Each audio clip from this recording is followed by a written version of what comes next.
Hola, ¿qué tal, amigos?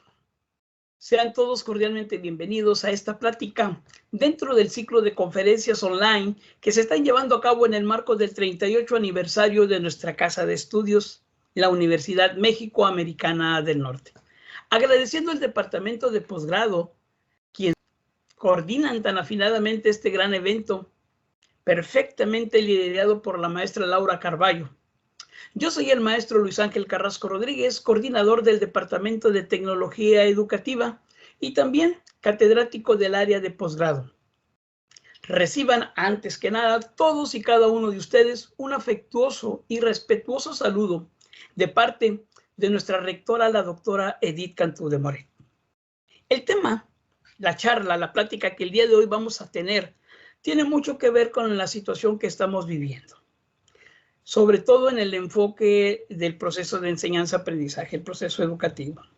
Es una charla donde vamos a hacer un análisis de una investigación documentada por el doctor Jamil Salmi, quien nos la presentó en un congreso que fue auspiciado por FIMPES, la Federación de Instituciones Mexicanas Particulares de Educación Superior, y que a la bien se tomó en consideración a un servidor para hacer una revisión y análisis de dicha investigación.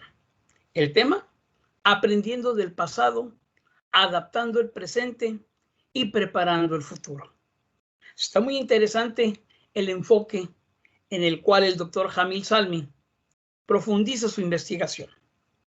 Vamos a corroborar, a revisar y a analizar esta investigación.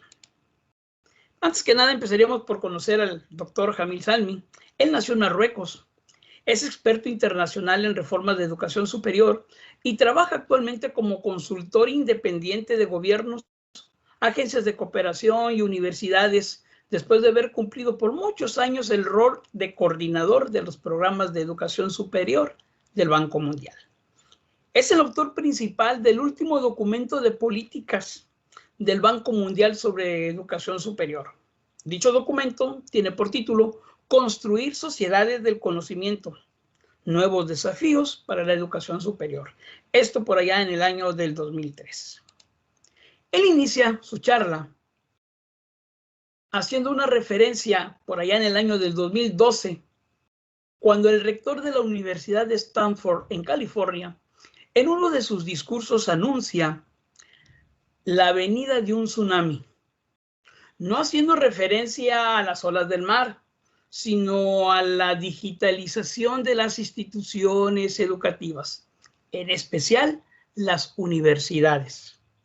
Desgraciadamente, al hacer esta declaración en su momento, no se prestó mucha atención por parte de la sociedad en general, es decir, no tuvo mucho eco. Hemos necesitado de un microvirus llamado COVID-19 para hacer realidad y en muy pocos días esta revolución digital con la inclusión de la educación en línea.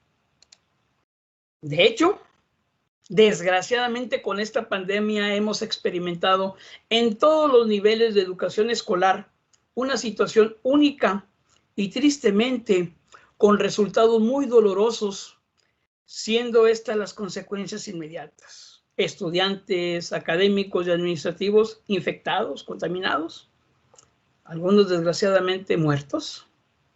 Hemos experimentado cierres de universidades, no clases.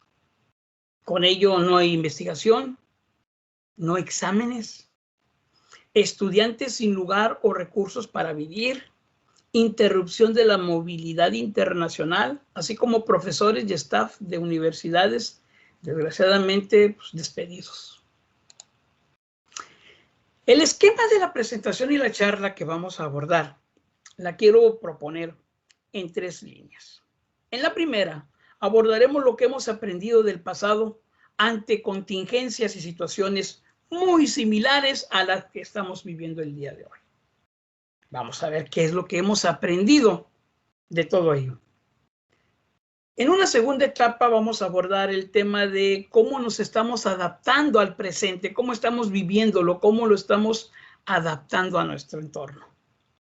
Y por último vendría el cierre, preparándonos para el futuro. ¿Sí? Todos tenemos y añoramos ya el momento en que esta pandemia, esta situación termine. Pero una vez que termine esta pospandemia, ¿cómo la vamos a llevar? ¿Nos estamos preparando? ¿De qué manera la vamos a afrontar? ¿Cómo vamos nosotros a sacar adelante dicha situación? Esas serían las 3 líneas sobre las cuales me enfoqué en esa investigación que muy acertadamente realizó el doctor Jamil Zalmi y en el cual quiero compartirles el día de hoy. Para ello, vamos a remontarnos por allá en los años de 1665, 1666, cuando se estaba viviendo el último gran episodio de la peste en Inglaterra. Los historiadores nos recuerdan que el último episodio de peste en Inglaterra fue en el siglo XVII, donde por casi 2 años el gran desafío fue tener un lugar donde enterrar a los 75,000 muertos que dieron resultado de esta crisis. Así como está pasando hoy, la Universidad de Cambridge tuvo que cerrar. Y la historia nos dice que uno de sus estudiantes, el cual posteriormente fuera uno de los más reconocidos mundialmente, nos estamos refiriendo a Isaac Newton, aprovechó ese tiempo en que la universidad cerró y él se fue a casa para seguir con sus estudios, para implantar el cálculo y descubrir con ello las leyes del movimiento. Esto nos deja muy en claro una enseñanza, que ante el deseo de aprender no hay una barrera. Bien, un poquito más hacia nuestra era, nos dice la historia que por allá del año 2002, 2003, a casi 20 años, ¿sí? También vivimos nosotros unas situaciones similares. La epidemia del SARS, alguien la recordará, que empezó en China en noviembre del 2002, donde 29 países en Asia, Europa, América del Norte y del Sur estuvieron batallando mucho con esta epidemia. En total fueron 8,096 personas contaminadas y 774 muertos. ¿Qué consecuencias hubo con ello? Bueno, pues nos comenta la historia que hubo cierre de escuelas, igual que hoy, y universidades en los 3 países más afectados, que fueron China, Hong Kong y Taiwán.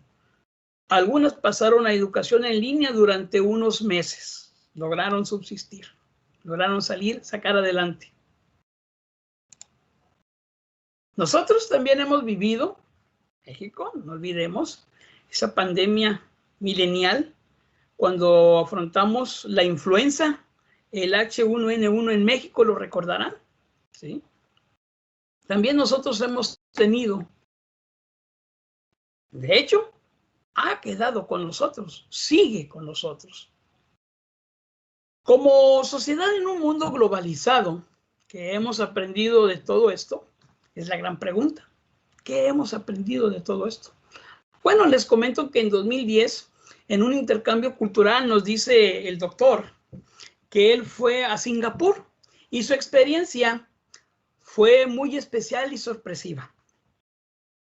Pues al llegar le entregan su nuevo puesto en esa universidad, pero con ello una tarjeta magnética para entrar a la escuela, las llaves de su oficina, un termómetro, pero lo más sorpresivo fue que lo obligaron, sí, lo obligaron a capacitarse para impartir clases en línea.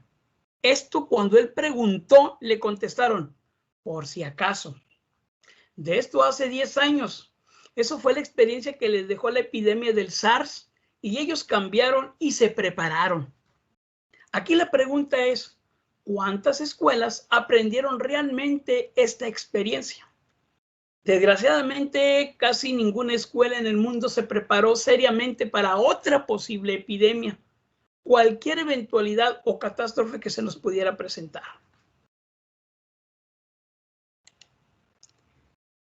¿Qué tienen que ver estas 2 imágenes que les estoy presentando? Es un personaje que todo mundo conoce. Y el ébola, otra pandemia que se llevó a cabo. El personaje del que le estoy hablando es Microsoft. Es el señor Bill Gates. Es un tecnólogo, filántropo, un apasionado de la tecnología. Bill Gates cambió el mundo al tiempo que llevó a Microsoft a un éxito vertiginoso. Ahora lo está haciendo de nuevo a través de su trabajo filantrópico global que se esfuerza por reducir la desigualdad en todas partes. En el 2014, el mundo pudo evitar un terrible brote de ébola gracias a miles de generosos trabajadores de la salud y también, francamente, gracias a una muy buena suerte.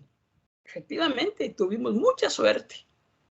Pero ahora es el momento, sugiere Bill Gates, de poner todas nuestras buenas ideas en operación, desde la planeación por escenarios, pasando por la investigación sobre vacunas y el entrenamiento de trabajadores de la salud. Como él dice, no hay necesidad de provocar pánico, pero hay que ponerse en marcha. Esto lo comentó en una charla que presentó en el año del 2015, es decir, un año después de la situación del ébola. Él se presentó en una conferencia oficial del TED, acrónimo de Tecnología, Entretenimiento y Diseño, que genera un congreso anual donde se presentan las principales autoridades en todas las ramas, desde gobierno, desde salud, desde educación, y todos comparten situaciones que se pueden presentar en nuestro mundo, para que en base a ello generen situaciones, prevenciones, y él, en su participación, dejó entrever que venía un virus. Lo único que le faltó al señor fue decir que se iba a llamar COVID-19 y que nos preparáramos. Escuchemos un fragmento de esa charla. Cuando yo era niño, el desastre más temido era una guerra nuclear. Por eso teníamos en el sótano un barril como este, lleno de tarros de alimentos y también de agua. Cuando llegara un ataque nuclear, debíamos escondernos allí abajo y comer lo que hubiera en el barril. Hoy, la mayor catástrofe mundial no se parece a esto. Más bien es como esto. Si algo ha de matar a más de 10 millones de personas en las próximas décadas, probablemente será un virus muy infeccioso. Más incluso que una guerra. Sin misiles, simplemente microbios. En parte, la razón de esto es que se han invertido enormes cantidades en disuasivos nucleares, pero en cambio muy poco en sistemas para detener epidemias. No estamos preparados para la próxima epidemia, eso está claro. Veamos el caso del ébola. Con seguridad todos han leído en la prensa sobre estos terribles retos. Yo los seguí cuidadosamente con las herramientas de análisis de casos, como las que usamos para la erradicación del polio. Si se observa lo que sucedió realmente, el problema no fue que el sistema no funcionara adecuadamente, sino que en verdad no teníamos ningún sistema. De hecho, faltaban algunas piezas claves bastante obvias. No había equipos de epidemiólogos listos a viajar, que hubiesen ido para ver qué cosa era esa enfermedad y qué tanto se había expandido. Los informes se producían impresos en papel. Hubo enormes demoras antes de ponerlos en Internet y además eran terriblemente imprecisos. No había grupos de médicos listos para viajar. No teníamos manera de preparar a la gente. Por su parte, Médicos Sin Fronteras hizo un gran trabajo organizando a los voluntarios. Pero aún así, fuimos mucho más lentos de lo debido en llevar a los miles de trabajadores hacia esos países. Para una gran epidemia se necesitan cientos de miles de trabajadores.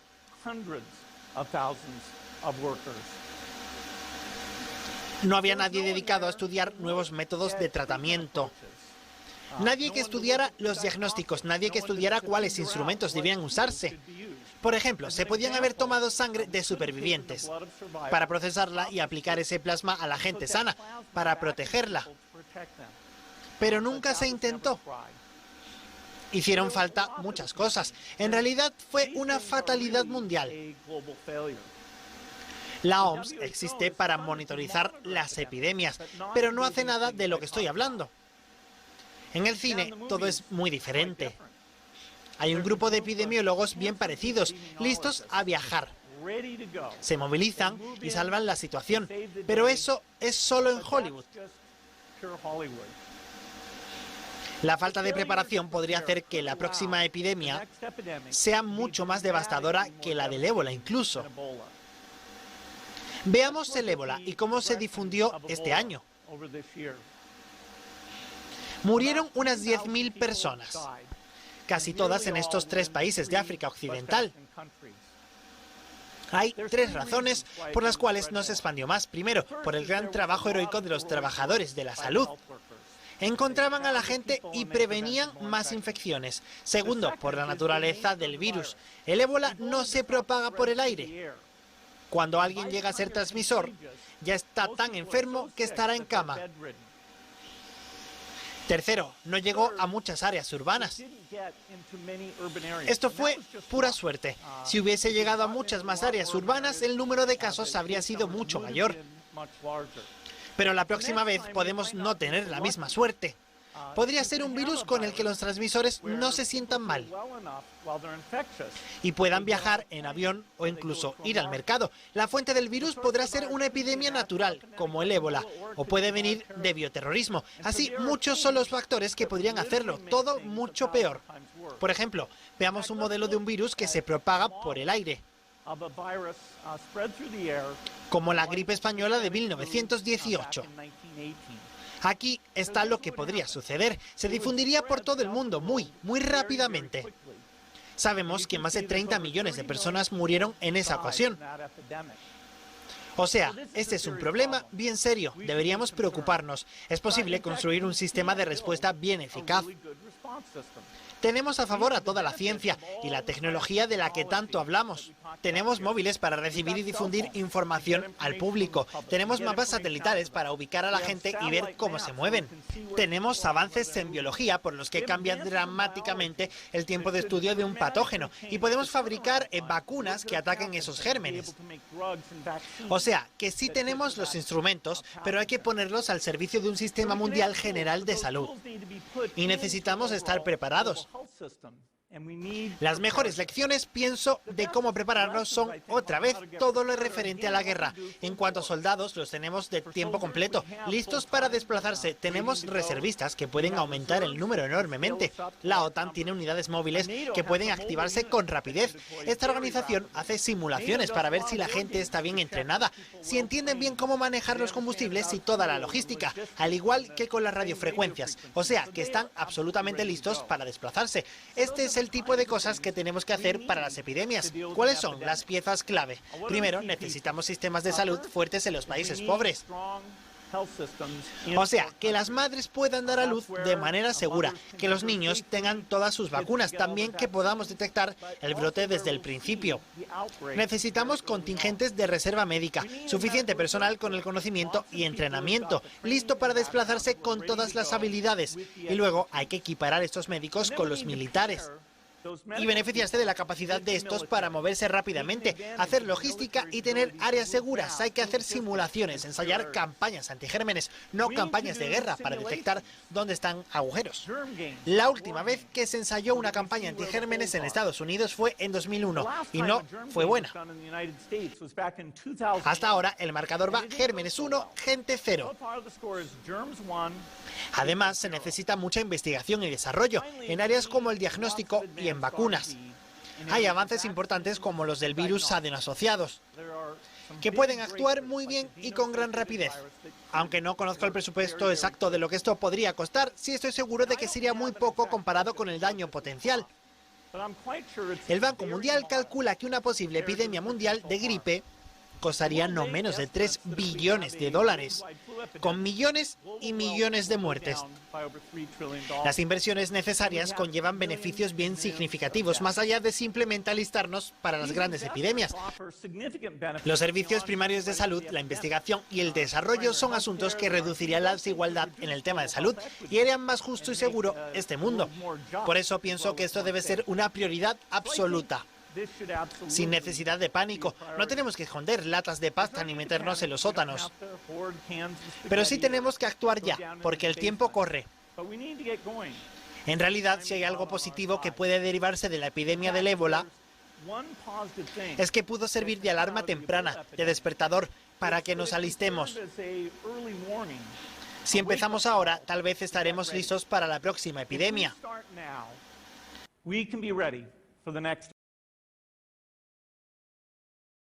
¿Qué aprendimos? ¿Cómo pudo ser que nadie escuchara este mensaje?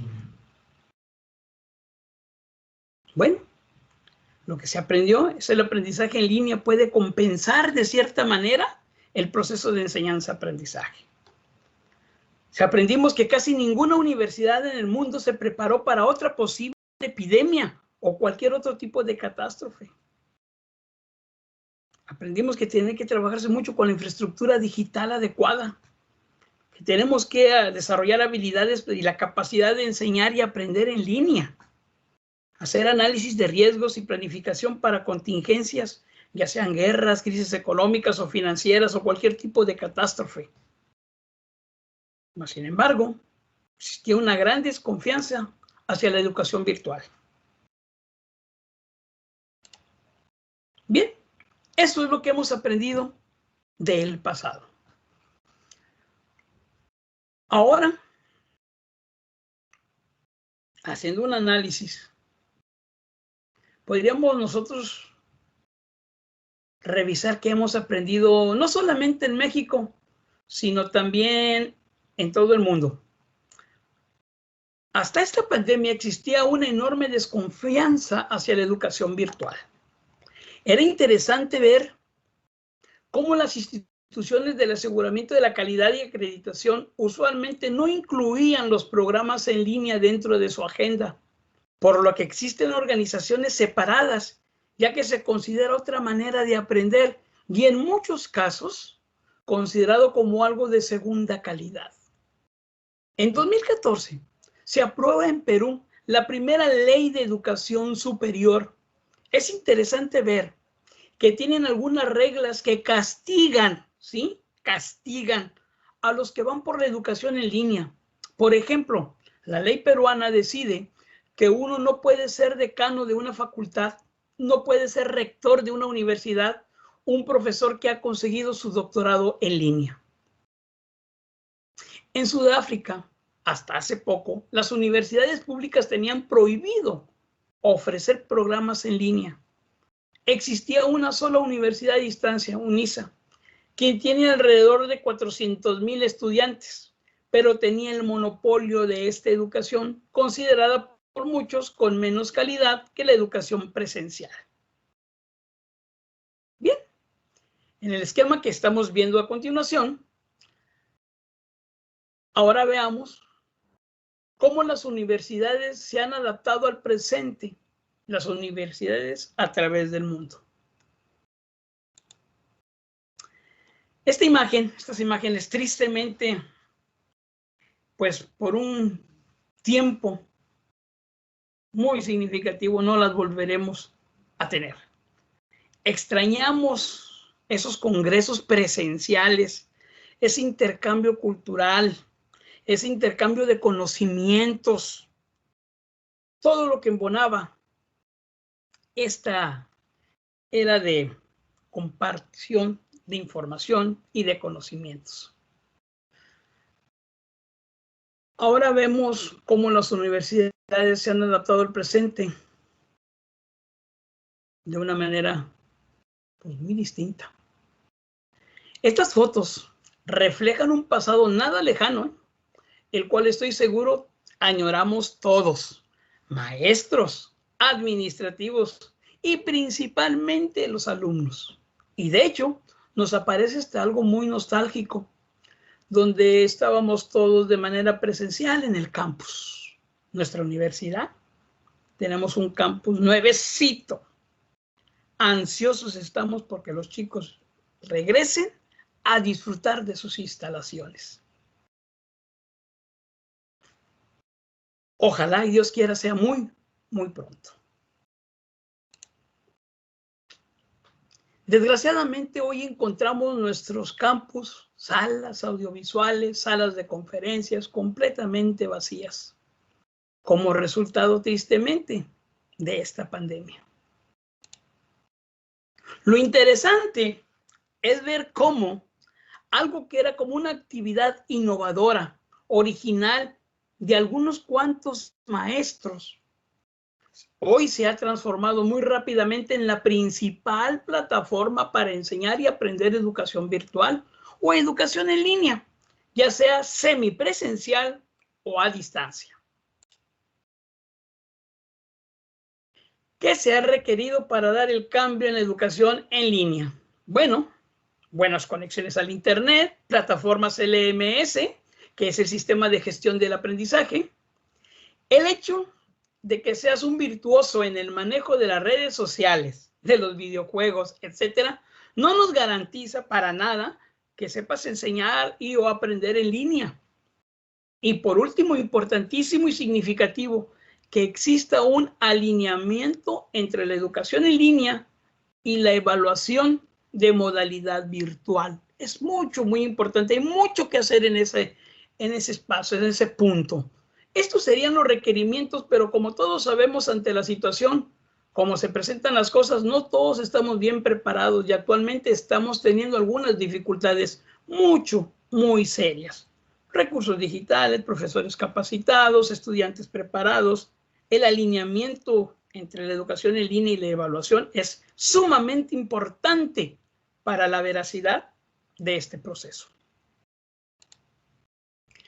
Reconocimiento de los problemas estructurales. Nos hemos dado cuenta de que muchas instituciones educativas tenían problemas estructurales que se han amplificado ante esta transición a la educación en línea. Muchos países presentan infraestructura digital inadecuada y en México no es la excepción.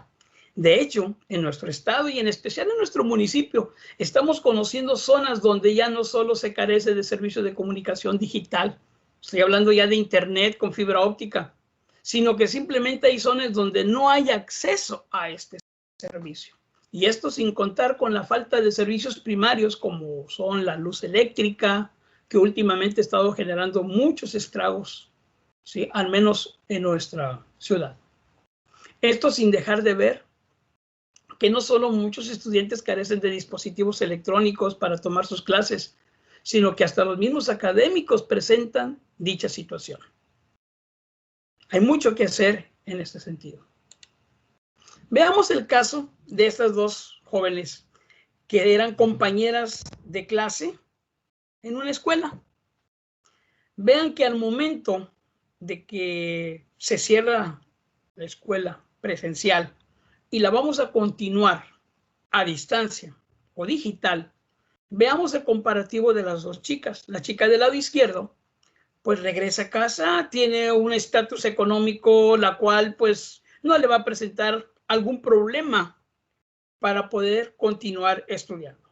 La chica del lado derecho, pues podemos estar viendo nosotros aquí que ella, de hecho, tuvo que sacrificar su tiempo y ponerse a trabajar para ayudar a la familia a salir adelante ante dicha situación.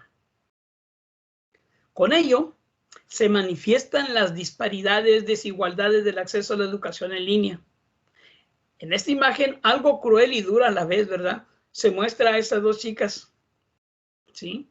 Se muestra claramente cómo existe esa, ¿cómo le podríamos llamar? Esa desigualdad, ¿sí?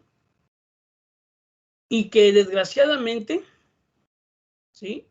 Es una realidad. Tristemente, pero es una realidad. Veamos un ejemplo de la Universidad de Unicamp, ¿sí?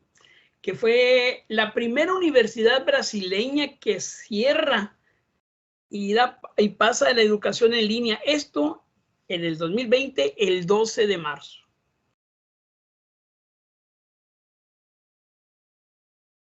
En ese entonces, en un país donde mientras su presidente decía que el COVID-19 era una simple gripa y donde las autoridades nacionales no habían tomado ninguna decisión, el rector decide cerrar su universidad para proteger la salud de su comunidad universitaria. Lo criticaron todas las autoridades y demás rectores de otras instituciones educativas, cuestionándole el porqué de esa determinación.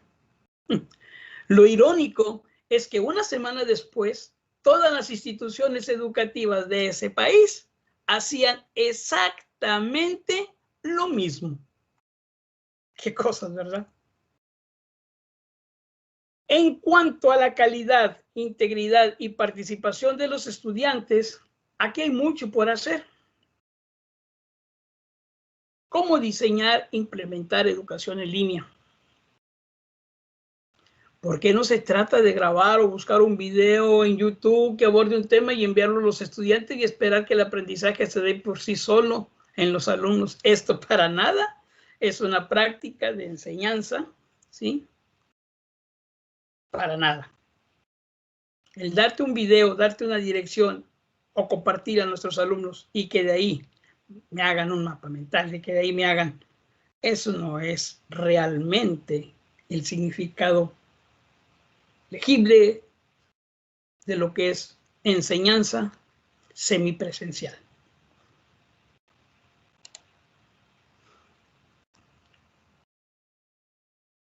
Como resultado positivo de las mayorías de las escuelas universitarias en el mundo es la contribución que hacen al movilizarse de manera generosa para ayudar no solamente a su comunidad, sino que también al país y con ello al mundo entero para superar esta crisis. A través de programas de investigación para la prueba test COVID más baratos, medicamentos para los enfermos y la búsqueda de una vacuna.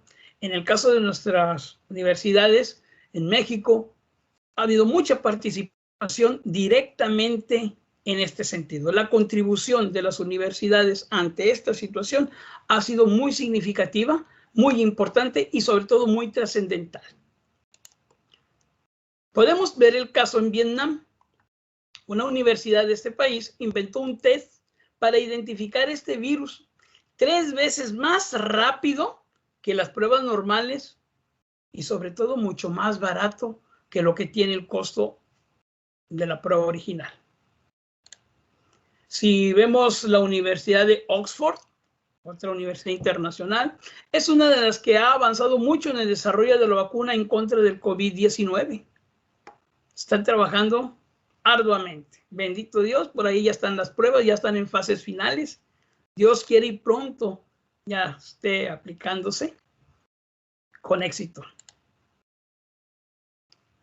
Esta foto que vemos a continuación son fotos de camillas adaptadas para trasladar pacientes de COVID, encapsuladas para no contagiar a los camilleros enfermos. Estos son proyectos, prototipos de universidades en México, las cuales se han desarrollado, se han implementado, ¿sí? El Instituto Politécnico Nacional desarrolló estos protocolos y actualmente en la mayoría de las clínicas hospitales se están implementando este tipo de camillas. Algo muy significativo, la verdad, ¿eh? ¿Qué les parece el desarrollo de ventiladores para ayudar a enfermos a poder respirar? ¿Sí? Así como en Kennebec. Así también en México, alumnos han desarrollado también ventiladores para ayudar a enfermos a poder respirar. Bendito sea Dios. Alumnos, fotos de alumnos que están activamente trabajando en procesos de investigación, de análisis de datos, sobre todo análisis de datos, para poder tener la información correcta y hacer la mejor toma de decisión en el seguimiento y guerra contra esta pandemia llamada COVID-19. Bien, hemos visto cómo se ha ido adaptando las instituciones educativas, todo el entorno, a lo que estamos viviendo hoy en el presente. Pero ahora bien, tenemos mucho que hacer. Me pongo a pensar, amigos, quienes no hemos tenido esta enfermedad, piensan que todavía no puede ser posible que todavía sigamos creyendo que esto es algo que no existe. Hasta cuando nos pega o a un familiar cercano, es cuando comenzamos a voltear, a poner atención a esta situación.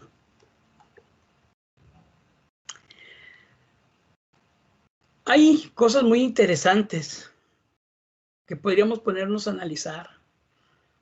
Y todos podríamos opinar y dar múltiples ideas de cómo salir adelante. En algunos hasta a quién echarles la culpa. Pero la verdad que es algo que tenemos que asumir todos, porque todo esto es un engranaje en el cual todos tenemos que aportar y poner de nuestra parte. Vamos a ver el cierre de ello preparándonos para el futuro. Son tres actores principales, definitivamente, quienes tienen que intervenir en esta preparación post pandemia.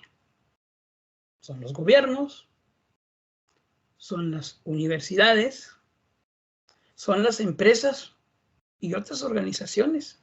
Definitivamente no podemos voltear a ver a nadie más. Son los tres actores principales. La intervención del gobierno, bueno, pues con apoyos financieros, ¿verdad? Definitivamente. Expandir, fortalecimiento del acceso a la banda ancha para los internet, para todo lo que es la estructura de comunicación, programas de capacitación de los profesores, ¿sí? Flexibilización de las reglas y criterios de aseguramiento de la calidad a la educación en línea. En eso tiene que intervenir el gobierno definitivamente. La adaptación de las universidades, pues es la capacitación de los profesores y estudiantes. Tomar decisiones rápidas acerca de métodos de evaluación y requisitos para la titulación. Se requiere ya no evaluar la capacidad de memorización de un alumno, sino la capacidad de aplicar sus conocimientos a la resolución de problemas o respuestas a situaciones. Ya los exámenes tienen que ser con libro abierto y con la aplicación del internet. Es algo que ya no podemos estárselo ocultando al alumno. No, la información ahí va a estar, que él sepa, que el joven sepa dónde está esa información para que él la tome, la analice, la clasifique, la ponga en tela de juicio y genere conocimientos significativos. Un desafío para las instituciones educativas es la capacidad de monitorear el aprendizaje de los estudiantes para identificar a quienes estén en dificultades académicas o hasta emocionales, ya que esto nos ha pegado en todos los sentidos. Existen programas especiales como el Big Data o programas de inteligencia artificial para apoyar estos procesos, ¿eh? Hay que voltear a verlos. Un punto muy importante es que debemos de romper este paradigma. El paradigma de que el aprendizaje en línea no es un deporte de espectadores. Hay que romper con eso. El aprendizaje en línea para nada es un deporte de espectadores. Aquí es importante aclarar que el éxito de esa transición no tiene que ver tanto con la tecnología, las plataformas como el LMS o las videoconferencias, sino en la experiencia y el gran desafío para los académicos ha sido cómo transformar su enseñanza en línea en una experiencia estimulante para los alumnos. El decir que el aprendizaje en línea no puede ser un deporte de espectadores, estamos haciendo énfasis en que se refiere a que me quedo 5 a 7 horas frente al Zoom, al Google, al Classroom, Microsoft Teams, Moodle, Chamilo, etcétera, eso no me va a garantizar que voy a estar aprendiendo. Definitivamente no. Entonces, hay que ver cómo motivar, cómo estimular a los estudiantes, brindándoles la oportunidad de participar, de hacer interacción con el maestro, pero también entre los mismos compañeros. Es decir, hablar del aprendizaje colaborativo. Eso es un punto muy interesante que tendríamos que analizar. Cuando nosotros hablemos del aprendizaje centrado en el estudiante, independientemente de la estrategia de enseñanza que vayamos a compartir con nuestros alumnos, tenemos que considerar estos tres elementos. Número uno, dentro de la estrategia, una que despierte la curiosidad de aprender del alumno. Lo que se decía anteriormente, sembrar una necesidad. Tenemos que considerar también en esa estrategia cómo encender esa pasión por aprender lo que nos estás proponiendo, maestro, en tu contenido temático, en tu planeación. Esto, al final del día, en el proceso de aprendizaje por parte del alumno, va a desencadenar el talento. Estos tres puntos son importantes que siempre los tengamos en consideración al momento de revisar un contenido temático. ¿Qué estrategias voy a utilizar y de qué manera voy a despertar la curiosidad? Voy a encender esa pasión y voy a desencadenar en el alumno el talento. Diremos, ¿posible? ¿Cómo lo podríamos hacer? Bueno, miren, les voy a poner un pequeño video donde se habla sobre el piano en las escaleras de Estocolmo. El ejercicio trataba de motivar, de apasionar a la gente que visitaba en Estocolmo el metro y que en lugar de irse por las escaleras eléctricas, motivarlos, inducirlos a que utilizaran las escaleras normales, porque había mucho beneficio el que se practicara el caminar por esas escaleras. Vamos a ver el video con atención y veamos cómo algo tan común, algo tan simple y que a la vez era tan difícil de poder motivar a la gente a que pudieran usar las escaleras clásicas, las escaleras normales. Veamos. Pongamos atención.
Bien, motivador en realidad, ¿verdad?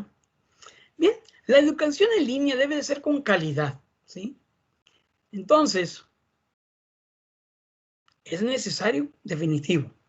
Hay que promover primeramente un sentimiento de pertenencia. No hay que olvidar que al alumno le hemos quitado todo su entorno educativo, su entorno social, su entorno colaborativo presencial, ese ambiente escolar tan acostumbrados que estamos los maestros y los alumnos de lunes a viernes, estar conviviendo en las aulas, pues se los hemos quitado. Ese sentido de pertenencia, tenemos que manejar estrategias que retomen dentro de nuestro proceso de enseñanza-aprendizaje ese sentido de pertenencia.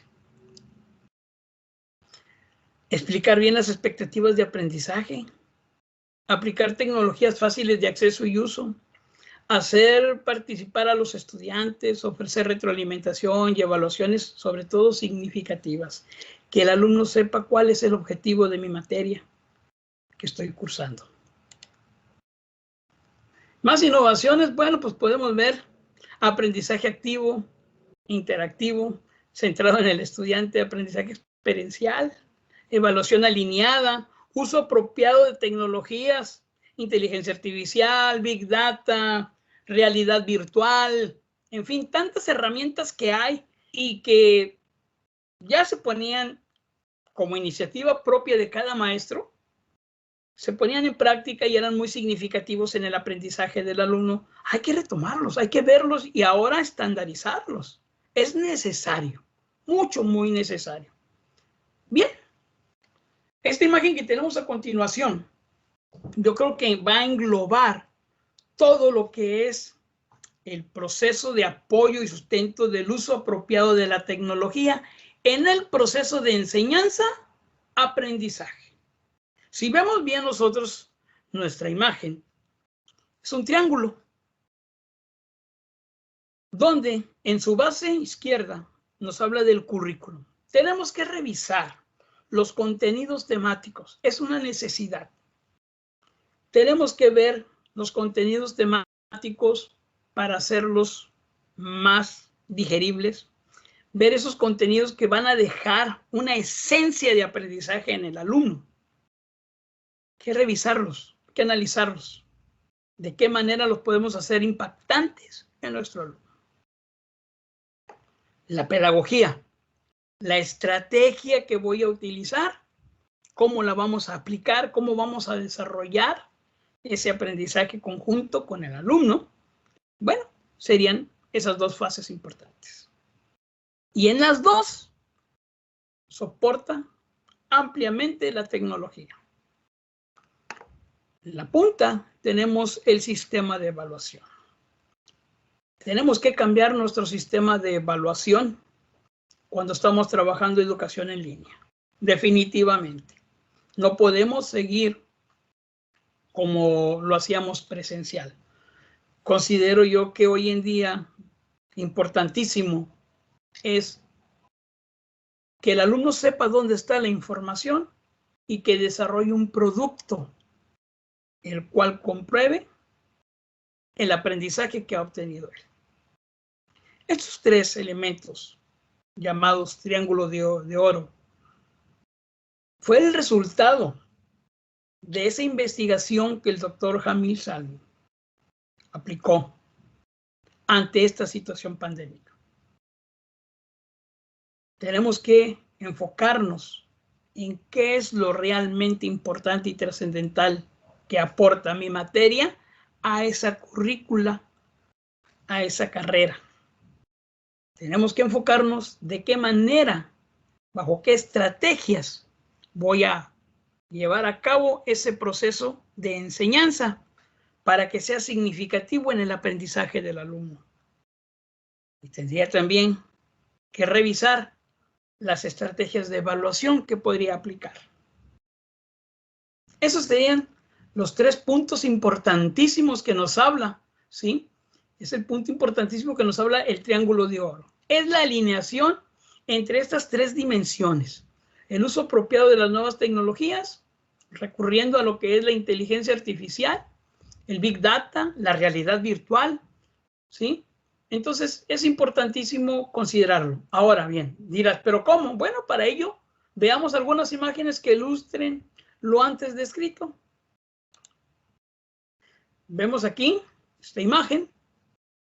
Es un robot que se utiliza en la Universidad de Oklahoma, donde toda la biblioteca es digital y hay programas de apoyo al estudiante para responder sus preguntas, para guiarlos en su investigación bibliográfica, y este programa usa inteligencia artificial. Les presento a María Bot.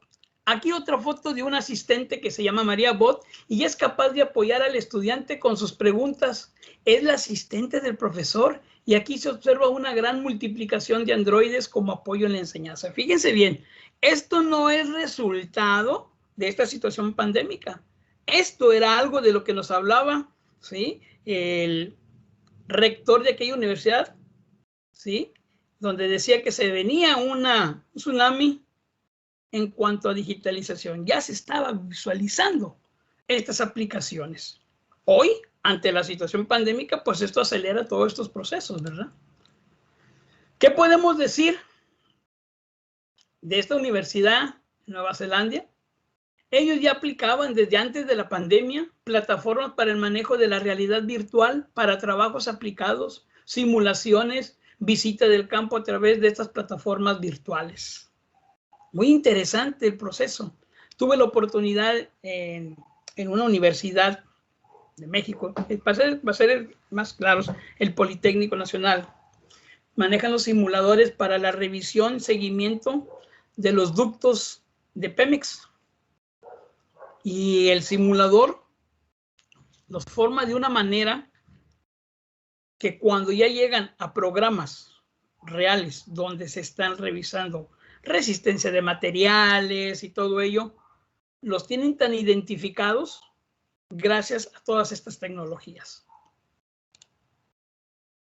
Bien, aporte de las empresas y demás organizaciones, pues buscar, procurar que los accesos sean gratuitos a plataformas en líneas, ¿sí?, las redes de aprendizaje colaborativo, los MOOCs, el acceso a Internet, bien buscar que todos ellos de cierta manera pudieran proveer a que esto se hiciera más liviano para la situación que estamos viviendo. Bien, la conclusión empieza. Este término se aplica perfectamente a esta pandemia que estamos viviendo, donde la volatilidad, volátil, lo incierto de la incertidumbre, lo complejo de la complejidad y la ambigüedad, cuando no tenemos las respuestas claras, las estamos viviendo en este momento. A continuación les muestro un dibujo, siguiente dibujo, ¿verdad?, que ilustra perfectamente cómo empezamos de izquierda a derecha, cómo poco a poco fueron cambiando los planes y realmente podemos aceptar que para la gran mayoría de los estudiantes este año ha sido, si no un año perdido, sí su nivel de aprendizaje no ha sido igual a años anteriores. Fácil, y ya lo hemos mencionado, con muchas desigualdades entre estudiantes, por supuesto, para las instituciones educativas de élite, todo esto ha sido probablemente un poco más fácil, pero en realidad, cuando vi este dibujo en la investigación del doctor, me dejó muy en claro cuál era la perspectiva y cómo se fue transformando hasta lo que actualmente tenemos. Tenemos mucho que hacer, mucho por hacer. Un punto muy importante que no hemos mencionado y que es sumamente importante es un tema a destacar, que es el estado emocional y psicológico de nuestros alumnos y, por supuesto, nosotros los académicos, definitivamente. Pues ha sido un año terrible, muy difícil, y la gran preocupación para todas las instituciones es asegurarse de que no haya tantos estudiantes deprimidos por el estrés, la tristeza por las dificultades mismas de esta situación, y es un aspecto que realmente se tiene que resaltar en las obligaciones de nuestras instituciones. Afortunadamente, en la Universidad México-Americana del Norte, departamento de la Facultad de Psicología, realizaron un ciclo también de conferencias de orientación para el manejo emocional y psicológico de los alumnos y sus padres de familia. Estuvo muy interesante, muy participativo y muy recurrido por parte de los padres de familia. Es importante esto también que se comience a dar en todas las facultades, porque realmente es un problema que tenemos que atender. ¿Sí? Es muy delicado. ¿Cuál es su plan? Les pregunto, ¿cuál es su plan para preparar la post-pandemia? Estoy seguro que todos tenemos la nostalgia de volver a la normalidad. ¿La normalidad? ¿Qué es la normalidad? ¿Será la nueva realidad? ¿Acaso? En la siguiente imagen muestra los círculos que se hacen para tener nuestra sana distancia en el tan añorado regreso a clases en las instituciones educativas, pero ya no es lo normal. COVID-19 como acelerador. Yo creo que no se va a poder echar marcha atrás, pues este COVID-19 lo veo como un acelerador de algunas tendencias buenas que tienen que ver con la educación digital, que se van a amplificar más, pero también se deben aceptar cambios que se deberían de hacer ya. Eso es lo que nos deja COVID. Apliquemos las 3 R's como inicio. Si tuviéramos que manejar una fórmula de seguimiento, pues podríamos bien, nos comenta el doctor Jamil, apliquemos 3 R's. Respuesta, mantener la calidad y la integridad de la experiencia de aprendizaje. Recuperación, adaptar a la nueva situación o buscar volver a la vida normal. Resiliencia, la resiliencia. ¿Cómo anticipar los riesgos y hacerse más fuerte para enfrentar situaciones de crisis en el futuro? Es importantísimo. La resiliencia nos va a permitir construir conexiones, promover bienestar, encontrar un propósito común, acoger pensamientos positivos, y esa construcción de conexiones debe de ser en todas direcciones. Maestro, alumno, alumno, maestro, maestro, maestro, maestro administrativo, en fin, todos, padres de familia, todos quienes estamos involucrados en el proceso de la enseñanza y del aprendizaje. Prioridades claras de todas las instituciones educativas, pues aquí las conocemos. Priorizar la salud de la comunidad universitaria. Muchas escuelas, estoy consciente, ya desean que estemos presenciales, pero si todavía no se están dando las circunstancias para que lo sea, es muy importante atender las instrucciones de las autoridades. Mantener el funcionamiento de la universidad es importantísimo. Ejercer un papel más proactivo como referencia científica para la sociedad y el gobierno, eso es fundamental. ¿Sí? Preparar el futuro post-epidemia. ¿A qué me refiero? ¿Algún nuevo modelo educativo? Porque probablemente habrá un nuevo modelo económico y hay que planear para estas contingencias.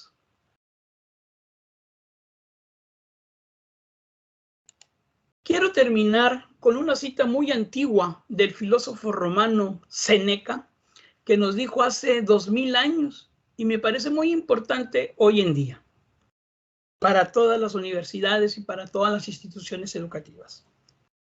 Cuando no sabemos a qué puerto nos dirigimos, todos los vientos son desfavorables. Muchísimas gracias por su atención. Cuidémonos, cuidémonos. Falta poco, pero hay que seguir con la guardia en alto. Hasta la próxima.